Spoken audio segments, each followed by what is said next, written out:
அனைவருக்கும் வணக்கம். ஜெய்மே ஜெயம் சேனல் மூலிமா உங்களை சந்திக்கல ரொம்ப மகிழ்ச்சி அடைகிறேன். இன்றைக்கி ரொம்ப ஒரு முக்கியமான விஷயத்தை பற்றி தான் பார்க்க போகிறோம். தை அமாவாசையை பற்றி தான். வருஷத்தில் 12 அமாவாசை இருக்குது. அதெல்லாம் ரொம்ப முக்கியத்துவம் வாய்ந்தது 3 அமாவாசை: ஆடி, புரட்டாசி, தை. இந்த தை அமாவாசை அப்படின்ற பார்த்தீங்கன்னா உத்தராயண காலத்தில் வருது. உத்தராயணம் அப்படின்னா என்ன பொருள்? உத்தர அப்படின்னா வடக்கு, ஆயணம்னா பயணம். வடக்கு நோக்கி சூரிய பகவான் பயணிக்கும் காலம் தான் உத்தராயணம் அப்படின்னு சொல்கிறாங்க.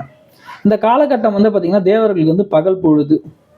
இந்த பூமியில் பிறந்து வாழ்ந்து மறைந்து நம்ம வழி நடத்தி கொண்டிருக்கும் முன்னோர்களை வந்து பூமிக்கு வரதா வந்து ஐதீகம் சொல்கிறாங்க. அப்படி வரவங்க வந்து பார்த்திங்கன்னா உங்களுக்கு ஆசையை வழங்கி உங்களோட எல்லா பிரச்சனையிலேருந்து உங்களை விழுப்படுத்த தான் அவங்க வந்து வராங்க. ஸோ அவங்களுக்கு நீங்கள் வந்து பார்த்திங்கன்னா நன்றி செலுத்தணும். ஏன்னா இங்கே நீங்கள் இருக்கிறதுக்கு காரணமே அவங்க தான். அவங்க என்றைக்குமே நீங்கள் ஜெயிக்கணும்னு நினைக்கிறது தான் விரும்புவாங்க. ஸோ இந்த தை அமாவாசை நீங்கள் ஃபாலோ பண்ணுற மூலிமா உங்கள் சங்கதிகளை வந்து ஜெயிக்கிறத உங்களால் வந்து பார்க்க முடியும். நீங்கள் எவ்வளோ பெரிய பிரச்சனை இருந்தாலும் சரி, எல்லாத்தையும் அவங்க வந்து சரி செஞ்சுருவாங்க. அதுக்கு எல்லாத்துக்கும் அவங்க வழியும் நடத்துவாங்க.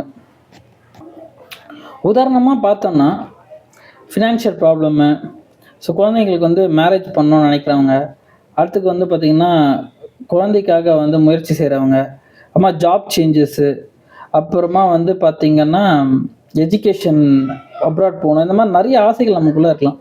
எல்லாமே உங்கள் முன்னோர்களை வழிபடுறது மூலிமா உங்களுக்கு வந்து கிடச்சிரும். ஜாதக ரீதியாக எடுத்துக்கணும் அப்படின்னு பார்த்தீங்கன்னா பித்ரு தோஷம் இருக்குது அப்படின்னு சொல்லி நிறைய ஜாதகத்தில் வந்து சொல்லியிருப்பாங்க. ஸோ இந்த பித்ரு தோஷத்தை எப்படி நிவர்த்தி செய்கிறதுன்னு பார்த்தீங்கன்னா தை அமாவாசை அதுக்கு வந்து ரொம்ப முக்கியத்துவம் வாய்ந்ததாக வந்து கருதப்படுது.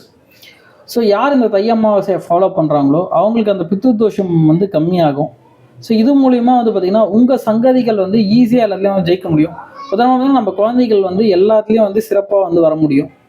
இது நமக்கு ஒரு பாப விமோச்சனம் அப்படின்ட்டே சொல்லலாம். தர்ப்பணம் யார் கொடுக்கலாம் ஒரு கேள்வி இருக்கும். அது யார் கொடுக்கலன்னா தாய் தந்தை இல்லாதவங்க தான் வந்து கொடுக்கணும்.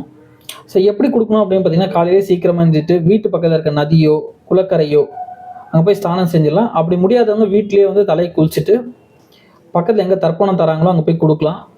அப்படி இல்லை பார்த்தீங்கன்னா எல்லாம் 4 பேருக்கு வந்து உணவு வந்து தானம் வந்து கொடுக்கலாம். பசுக்களுக்கு வந்து பார்த்திங்கன்னா கீரைகள் வந்து கொடுக்கலாம். இல்லை காகத்துக்கு வந்து அவங்களுக்கு பிடிச்ச உணவை வந்து கொடுக்கலாம். அவங்க மனசார நினச்சிட்டு நீங்கள் யாருக்கு கொடுத்தாலும் சரிதான், அது வந்து கண்டிப்பாக அவங்க வந்து ஏற்றுப்பாங்க. அவங்கள நினச்ச ஒரு விளக்கு வந்து ஈவினிங் வந்து ஏற்றி வைங்க மனசார. என்ன செய்யக்கூடாது இந்த காலகட்டத்தில் அப்படின்னு பார்த்தீங்கன்னா மாமிசம் வந்து தவிர்க்கணும். அதாவது நான்வெஜ் வந்து சாப்பிடக்கூடாது. இந்த தை அமாவாசை அப்படின்றது வெறும் சடங்கு மட்டும் இல்லை, நம்ம முன்னோர்களுக்கு நம்ம கொடுக்குற மரியாதை அப்படின்ட்டே சொல்லலாம். இந்த தை அமாவாசையை எல்லாரும் ஃபாலோ பண்ணுங்கள். உங்கள் வாழ்க்கையில் எல்லாரும் ஜெயிக்கணும்னு ஆசைப்பட்றேன். நன்றி, வணக்கம்.